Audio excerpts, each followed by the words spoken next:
23페이지 출애굽기 20장 14절의 말씀입니다. 아주 짧은 구절인데 한 목소리로 출애굽기 20장 14절 한 목소리로 함께 합독하겠습니다. 간음하지 말라. 아멘. 신명기 22장 24절 말씀을 보면 간음에 대한 처벌을 이렇게 기록하고 있습니다. 너희는 그들을 둘 다 성읍문으로 끌어내고 그들을 돌로 쳐 죽일 것이니 그 처녀는 성 안에 있으면서도 소리 지르지 아니하였으며 그 남자는 그 이웃의 아내를 욕보였음이라. 너는 이같이 하여 너희 가운데에서 악을 제할지니라. 이렇게 기록합니다. 그러니까 간음과 관련된 처벌이 돌로 쳐 죽이는 거니까 굉장히 강력한 처벌이었던 것이죠. 하지만 그럼에도 불구하고 이스라엘의 역사들을 또 성경을 들여다보면 간음의 문제는 쉽게 사라지지 않았다라는 것을 쉽게 알 수 있습니다. 왜 그렇게 간음의 문제들이 잘 해결되지 않을까? 간음이라는 죄가 매우 은밀하게 저지르게 되는 특징을 가지고 있기 때문이라 생각이 됩니다. 잠언 30장 18절에서 20절 말씀은 간음의 은밀함에 대해서 이렇게 기록하고 있습니다. 내가 심히 기이 여기고도 깨닫지 못하는 것 서너것이 있나니 곧 공중에 날아다니는 독수리의 자취와 반석 위로 기어다니는 뱀의 자취와 바다로 지나다니는 배의 자취와 남자가 여자와 함께한 자취며 음료의 자취도 그러하니라. 그가 먹고 그의 입을 씻음같이 말하기를 내가 악을 행하지 아니하였다 하느니라. 이렇게 기록합니다. 그러니까 그 눈에 보이지 않는 자취들이 있다는 거죠. 분명히 지나갔는데 그게 보이질 않습니다. 그런데 음녀의 자취도 그러하고 남자와 여자가 함께한 자취가 그러하다.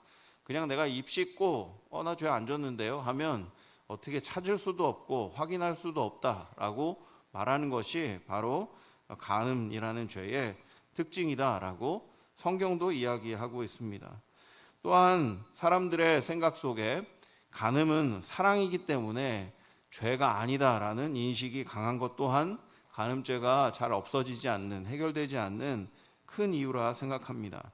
아가서 8장 6절은 사랑의 힘이 얼마나 강력한지 이렇게 기록하고 있습니다. 너는 나를 도장같이 마음에 품고 도장같이 팔에 두라. 사랑은 죽음같이 강하고 질투는 수월같이 잔인하며 불길같이 일어나니 그 기세가 여호와의 불과 같으니라 라고 기록합니다. 죽음만큼 강하고 죽음을 이겨내는 능력은 사랑뿐이다 라고 얘기하고 있는 거죠. 사랑이라는 감정에 사로잡히게 되면 그래서 어떤 사람이든지 제어하기가 어려운 상태에 이르게 됩니다. 간음은 사랑이다 라는 감정을 불러일으키기 때문에 진실한 사랑을 했다라는 생각에 사로잡히게 되는 것이죠. 그래서 간음죄에 대한 생각들을 잘 하지 않게 됩니다. 실제로 좀 오래된 통계이긴 합니다만은 2003년 미국의 성연구가인 수잔 사피로 브래쉬의 인터뷰 조사에 따르면은 간통을 저지른 미국 가정 주부 120명 가운데에서 90% 이상이 죄의식을 느끼지 못했다라고 이야기하기도 합니다. 과거로부터 지금에 이르기까지 간음을 로맨스라고 인식하는 경향들이 남아있다라는 것이 부인할 수 없는 사실입니다.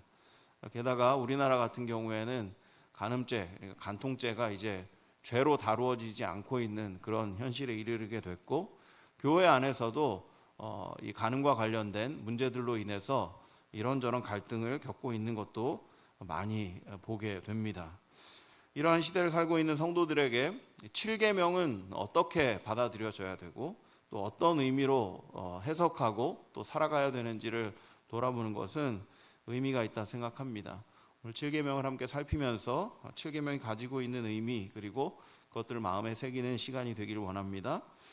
먼저 간음하지 말라라는 명령의 뜻이 명확하게 어떤 뜻인지 좀 들여다볼 필요가 있다 생각합니다. 이제 간음하다라고 쓰여져 있는 이 동사는 구약 성경에 총 34회 등장하게 되는데 주로 그 목적어가 여인이나 이웃의 아내 그리고 다른 남자들과 함께 등장합니다.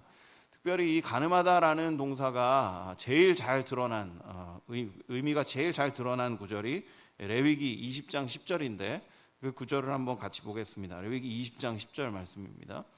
누구든지 남의 아내와 간음하는 자, 곧 그의 이웃의 아내와 간음하는 자는 그 간부와 음부를 반드시 죽일지니라 이렇게 표현합니다. 여기에 그 간음하다, 10계명에 나와 있는 간음하다라는 동사가 2번 등장합니다. 이 두 번에 맞추어서 목적어 또한 두 번 등장하는데, 한 번은 남의 아내, 그리고 다른 한 번은 그의 이웃의 아내라고 기록되어져 나옵니다. 가늠하다라는 단어가 이렇게 이미 결혼한 사람을 목적어로 가져오는 것으로 봤을 때, 결국 가늠이라는 것은 한 남자가 남의 아내 혹은 그의 이웃의 아내와 성적인 관계를 가진 것이다 라고 할 수 있습니다. 물론 이 명령은 남자에게만 주어진 명령은 아니고요, 여자에게도 주어집니다. 왜냐하면 방금 봤던 20장 10절, 레위기 20장 10절 말씀에서 언급하기를 간음과 관련된 남자와 여자를 간부와 음부라고 칭하기 때문입니다. 그러니까 어떤 남자든 여자든 결혼과 관련되어 있는 남자와 여자 그런 사이에서 성적인 관계를 갖게 된다면 그것이 간음이다라고 성경이 이야기하고 있는 것이죠. 이로 볼 때 간음하다라는 동사가 쓰여지는 그런 용례를 볼 때 이 간음하지 말라라는 이 명령은 어떤 성적인 죄를 규제하기 위한 법으로 보여지기보다는 이웃의 아내를 범함으로 이웃의 결혼이 깨어지는 것을 막고 이웃의 자유와 권리를 보호하는 데 그 목적이 있다 할 수 있겠습니다. 그러니까 성적인 범죄를 이렇게 막는 그런 법은 아니라는 거죠. 다만 하나님께서 허락하신 가정이라는 그 공동체를 지키게 하기 위해, 특별히 내 가정보다는 이웃의 가정을 훨씬 더 귀하게 여기면서 그들을 보호하고 지켜야 된다는 명령이 바로 간음하지 말라라는 명령 속에 들어있다라는 것입니다. 그럼 가정을 깨는 것이 얼마나 심각한 것이기에 하나님께서는 7계명에 간음하지 말라라고 명령하시면서 가정이라는 공동체를 지키기를 원하시는 걸까요? 이 가정이라는 이 공동체가 하나님의 신성한 그런 어떤 계약 앞에서 이루어졌기 때문입니다. 여러분 잘 아시는 것처럼 창세기 2장의 내용을 보면 이 아담이 하와를 처음 보면서 뼈 중에 뼈요 살 중에 살이라는 고백을 통해서 서로 연합하고 하나 되는 과정들을 보게 됩니다. 이런 뼈 중에 뼈라는 표현은 장점을 보는 겁니다. 사람의 그런 어떤 강점들, 좋은 점들을 보는 것이고요. 살 중에 살이라는 것은 약점을 보는 겁니다. 단점도 보는 것이죠. 그러니까 유대문학적으로 뼈는 가장 강한 것을 이야기하고 살은 가장 약한 것을 말하기 때문입니다. 하나님께서 창조하신 여자를 보면서 아담이 얘기하는 거죠. 야, 너는 되게 장점도 있고 너는 되게 단점도 있구나. 하지만 나는 너를 사랑하기로 결정했다라고 얘기하는 겁니다. 그래서 저희들이 이렇게 주례사 같은 거 많이 들어보면 이런 얘기 많이 하죠. 기쁠 때나 슬플 때나 건강할 때나 병들 때나 부할 때나 가난할 때나 언제든지 서로 사랑하고 하나가 되겠다라고 그렇게 언약을 맺는 겁니다. 결혼이라는 것이 그런 것입니다. 하나님 앞에서 내가 저 사람의 장점만 보고 결혼하는 것이 아니라 그의 연약한 점이든 좋은 점이든 모두 다 용납하고 그를 사랑하고 그래서 하나로 연합된 상태로 가정을 이루어 살아가겠다라는 그 언약이, 신성한 언약이 바로 결혼이라는 거죠. 그래서 혹자는 이렇게 얘기합니다. 결혼은 사랑보다 위대하다라고 얘기합니다. 사랑은 어떤 그냥 감정적인 것이라면 결혼은 계약인 것이고 언약인 것이기 때문에 큰 책임이 따르고, 그러하기 때문에 사랑보다 결혼이 훨씬 더 위대하다라고 이야기하는 것이죠. 하나님 앞에서의 신성한 그 언약을 깨트리는 것이기 때문에 간음이라는 것은 굉장히 큰 문제를 일으키게 되는 것이죠. 더 근본적으로 말하자면 하나님 앞에서 죄를 짓는 것이 간음이기 때문에 더욱 심각한 문제를 야기합니다. 여러분 창세기 39장 9절 말씀을 보면 요셉이 이 보디발의 아내의 유혹을 벗어나는 장면이 이렇게 기록되어 있습니다. 이 집에는 나보다 큰 이가 없으며 주인이 아무것도 내게 금하지 아니하였어도 금한 것은 당신뿐이니 당신은 그의 아내임이라. 그런즉 내가 어찌 이 큰 악을 행하여 하나님께 죄를 지으리이까. 요셉은 간음을 단순히 보디발의 아내와 동침하는 것으로 여기지 않았습니다. 보디발을 배신하는 행위 정도로만 생각한 것이 아니고 하나님 앞에서 큰 죄를 짓는 것으로 여기고 있다라는 것이죠. 하나님께서 우리의 모든 삶을 들여다보고 계시고 하나님께서 이렇게 정해놓으신 가정이라는 틀 안에서 남자와 여자의 관계가 이루어져야 된다는 것을 요셉이 너무나 명확히 알고 있었기 때문에 그 죄를 짓지 않겠다라고 선언하는 것을 보게 되는 겁니다. 간음을 통해서 그러니까 하나님과의 관계가 틀어진다는 것을 알 수 있게 되는 거죠. 하나님 앞에서 큰 죄를 짓는 것이기 때문에 거룩하신 하나님과의 동행이 어려워지게 되고 거룩하신 하나님 앞에서의 삶이 불가능해지게 만드는 것이 간음이라는 죄였던 겁니다. 또한 실질적으로 보면 이 간음을 통해서 자유를 상실하게 되는 것도 발견하게 됩니다. 여러분, 일반적으로 간음 금지에 대해서 주장하는 사람들, 간통법을 이렇게 없애는 것에 대해서 주장했던 사람들이 말하는 것은 인간의 자유를 억압할 수 없기 때문이다라고 얘기합니다. 간음죄를 인간의 자유와 결부해서 이야기를 하는 거죠. 그런데 실질적으로 간음죄를 저지르게 되면 자유를 상실하게 되는 것이 더 크다는 것을 발견하게 됩니다. 특별히 고대 이스라엘에서는 한 사람의 생명은 결혼과 가족에 달려 있었던 그런 사회였음을 보게 됩니다. 그들의 인식 속에 자식은 자신의 생명을 연장하는 방식으로 봤던 거죠. 나를 통해서, 가정이라는 하나님이 준 그 틀을 통해서 아들이 태어납니다. 그럼 그 아들이 하나님께서 주신 기업을 이어받아서 생산을 하게 되고 그것을 가지고 가정의 경제적인 자유, 또 가정이 해야 될 많은 일들을 감당하게 되는 것이죠. 그런데 아내와의 합법적인 결혼 속에서 태어난 자식이 아닌 간음을 통해서 태어난 어떤 씨앗이 생기게 되어버리면 가정의 틀이 깨어지게 됩니다.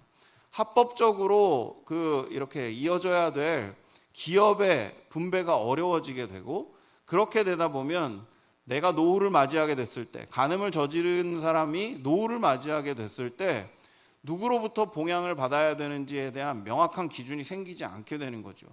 그렇게 되면 노후를 맞이한 간음을 저지른 사람은 어떻게 되는 겁니까? 계속 일해야 되는 거죠. 노동에서 벗어나지 못합니다. 그러니까 자유를 누릴 수 있는 길이 막혀버리게 되는 거죠.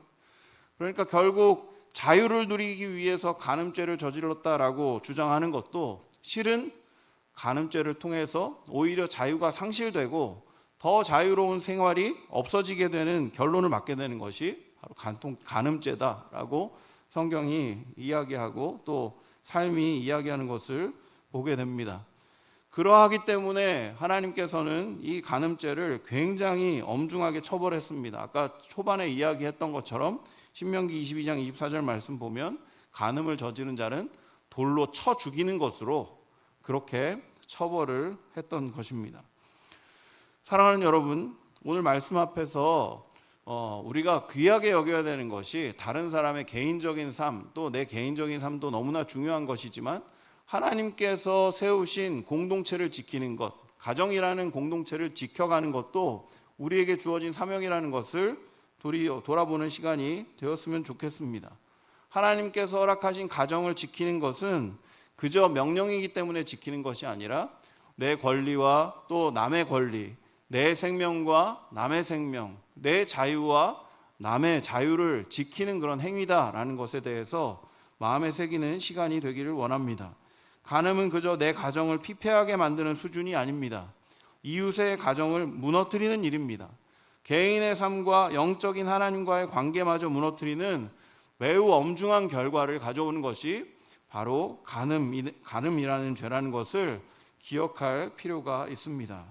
오늘 주시는 7계명 앞에서 감정보다 앞서는 맹세의 소중함을 좀 기억하고 공동체를 사랑하고 또 공동체를 지키고자 결단하는 우리 모두가 되기를 주님의 이름으로 축원드립니다.